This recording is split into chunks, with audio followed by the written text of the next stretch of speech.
Here on Exmoor, we are scaling up our efforts to tackle the climate and nature crises.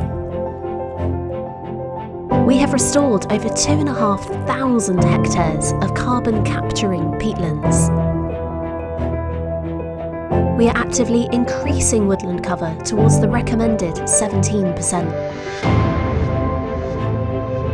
We're working in partnership to make communities and nature more resilient.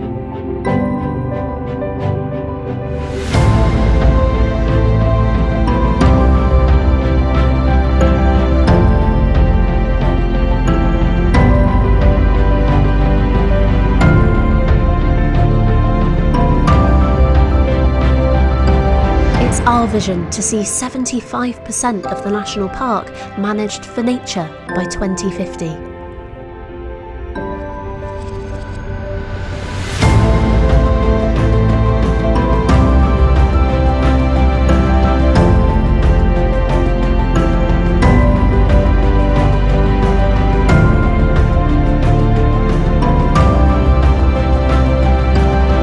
We're doing our bit.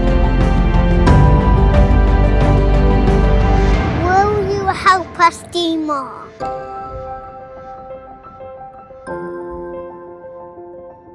Together we can make a difference.